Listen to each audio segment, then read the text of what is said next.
Com direito à polêmica, o Corinthians oficializou na tarde dessa segunda-feira a contratação de Wagner Mancini. E no vídeo de hoje do canal do Nicola, vou te contar quem foi o grande responsável por indicar o Mancini ao presidente André Sanches. É uma figura bem pouco conhecida da imprensa e do torcedor comum, mas que é super influente dentro do clube. Vou falar também sobre a contratação mais cara da história do Atlético Mineiro. O Galo tá fechando um meia argentino que pertence ao Racing por algo na casa de 6 milhões de dólares. Tem informações ainda sobre a Arrascaeta que se contundiu vestindo a camisa da seleção uruguaia. Quantos jogos ele pode perder pelo rubro-negro? Vou te contar daqui a pouquinho. E para fechar, tudo sobre a busca do Vasco por um novo técnico. Tem treinador argentino que foi oferecido e agradou.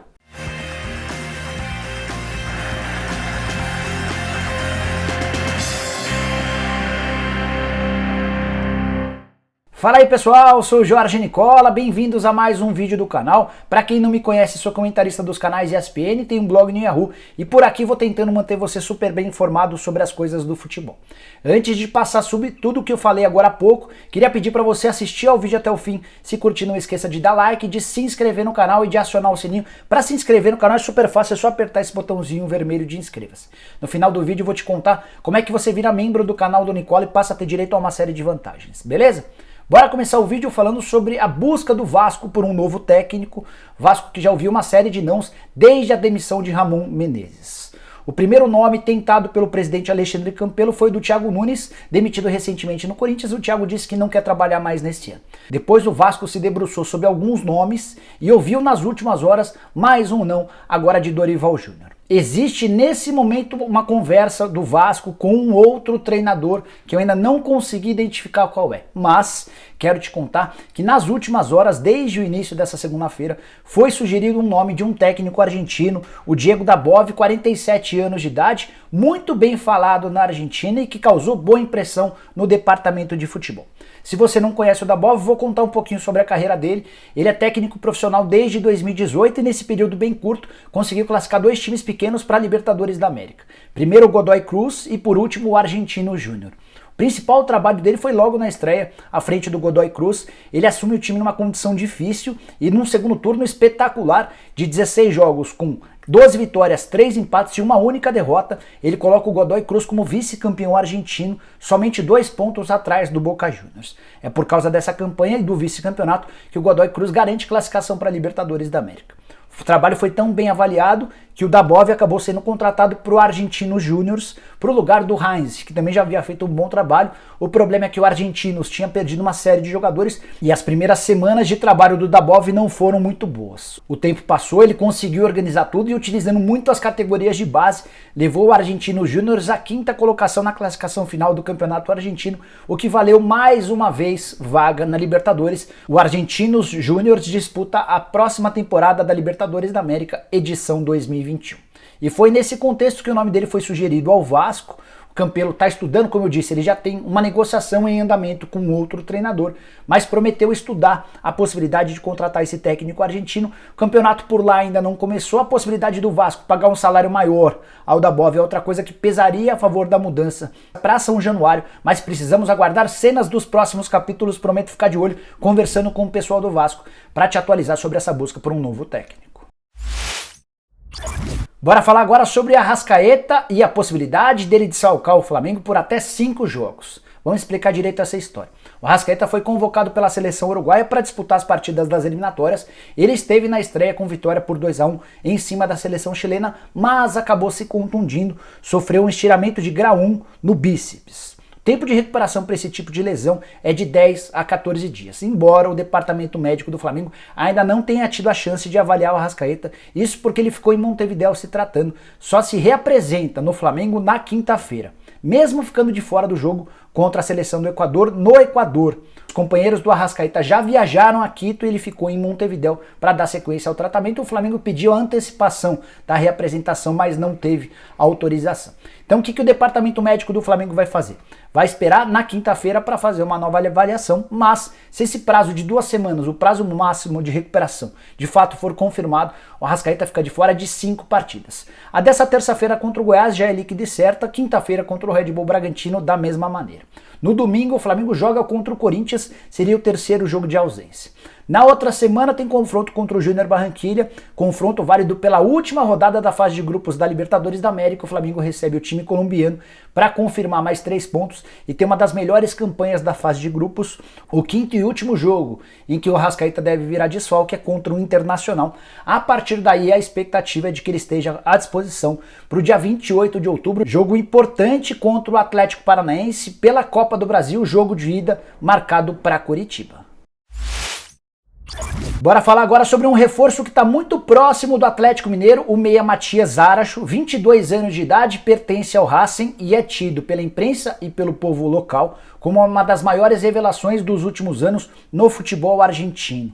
O Sampaoli pediu e o Alexandre Matos está muito perto de oficializar a compra do jogador por 6 milhões de dólares, que equivalem a 32 milhões e 200 mil reais. O próprio presidente do Racing já deu o negócio como finalizado. Eu conversei com o Matos um pouquinho antes de gravar esse vídeo e ele ainda tratava o assunto como uma possibilidade. O Matos quer esperar primeiro pela realização dos exames médicos e a assinatura do contrato para dar o negócio como oficial, algo absolutamente natural. Mas, diante das palavras do presidente do Racing já dando o negócio como fechado, eu posso dizer que o Zaracho está muito perto de virar reforço do Atlético Mineiro e se tornar também o reforço mais caro de toda a história do Galo. Ele vai custar, como eu disse, 33 milhões e 200 mil reais, que equivalem a 6 milhões de dólares. Até então, o reforço mais caro da história do Galo era o Xará, colombiano, contratado em 2018, também pelos 6 milhões de dólares, mas que na época equivaliam a 23 milhões de reais. Essa diferença se dá pela moeda. O euro e o dólar se valorizaram demais em relação à nossa moeda.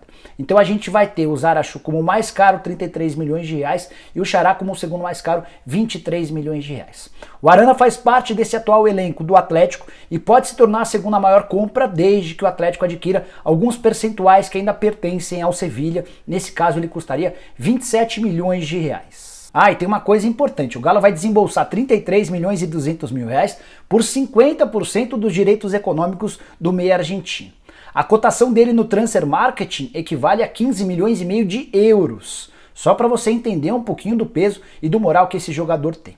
Jogador que foi recentemente especulado pelo Milan da Itália, e nos últimos dias o grande trabalho do Alexandre Matos e também do Sampaoli foi de convencer o atleta e o Racing que o melhor negócio seria colocá-lo no Atlético Mineiro para dar ainda mais visibilidade para o garoto, apostando que o Atlético pode fazer boa campanha no Campeonato Brasileiro, ser campeão nacional e se valorizar para aí sim ser negociado com o futebol europeu.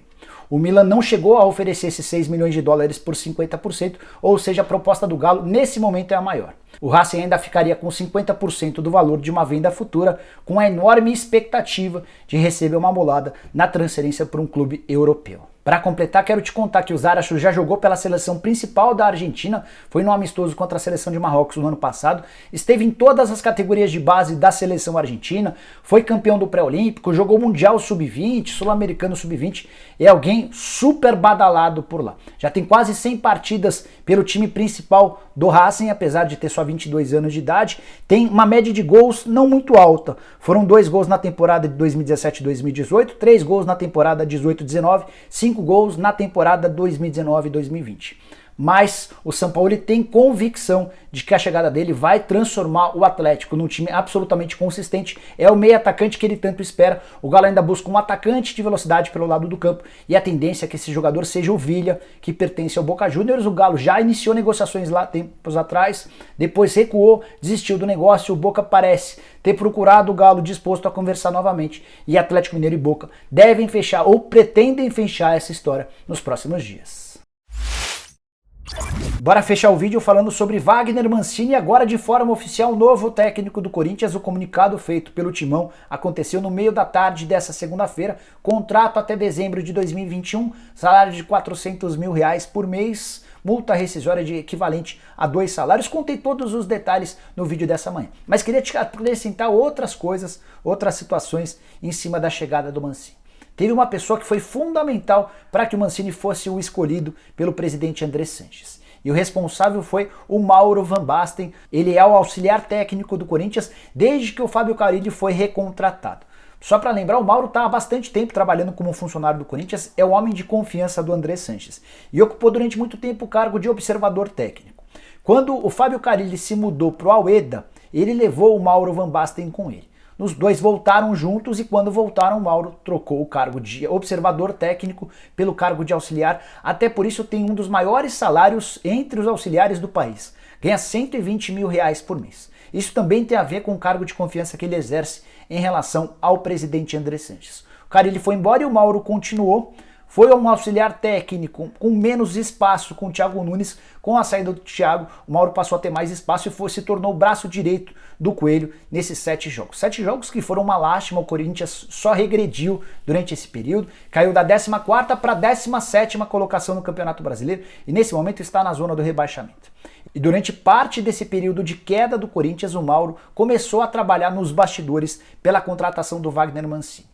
Só pra gente voltar um pouquinho no tempo, o Atlético Goianiense recentemente jogou com o Corinthians 0-0 na Neoquímica Arena, jogo em que o Atlético foi bem melhor do que o Corinthians. No dia seguinte, o Atlético foi treinar no CT do Corinthians e o Mauro foi responsável por apresentar toda a estrutura do CT pro Wagner Mancini. A partir daquele momento, o Mauro passou a trabalhar nos bastidores fortemente para que o Mancini fosse contratado pro Mauro. Seria interessante, porque é um cara da confiança dele, um cara com quem ele tem boa relação e seria a forma de o Mauro se manter como auxiliar técnico. Se é contratado, por exemplo, um Felipão, o Mauro correria o risco de perder o cargo de auxiliar técnico e voltar a ser observador. Certamente, um observador ganhando R$120 mil por mês seria algo que poderia lhe render a demissão a curto e médio prazo. Mauro conseguiu convencer o André Sanches a desistir do Dunga, a desistir do Felipão, a desistir da contratação do Silvinho e o Mancini foi oficializado nessa segunda-feira. Embora já estivesse contratado desde a última sexta-feira, as conversas evoluíram de quarta para sexta e o Corinthians havia batido o martelo com o Mancini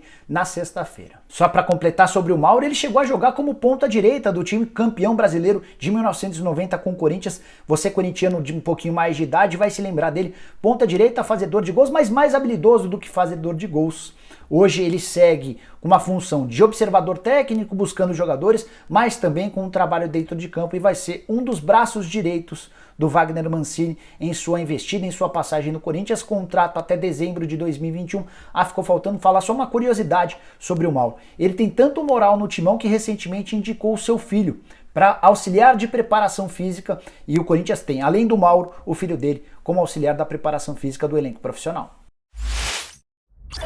Bom, pessoal, eram essas as informações que eu queria dividir com vocês no vídeo de hoje do canal do Nicola. Espero que vocês tenham curtido o vídeo e deixem um like por aqui. Quem ainda não se inscreveu no canal do Nicola vai resolver esse problema agora mesmo. Só apertar esse botãozinho vermelho de inscreva-se, aproveita o sininho para receber notificação toda vez que eu fizer vídeo novo ou live. Para fechar, queria pedir para você virar membro do canal do Nicola. Na descrição desse vídeo vai ter um link, você clica lá, escolhe um dos 5 planos e passa a ter uma série de vantagens, como, por exemplo, receber informações em primeira mão via WhatsApp. Se você for membro das categorias Bola de Ouro ou Lenda Mundial, tudo que eu souber em primeira mão eu mando para você via WhatsApp antes mesmo de publicar aqui no canal, beleza? A gente se vê qualquer hora. Um abraço, tchau, tchau!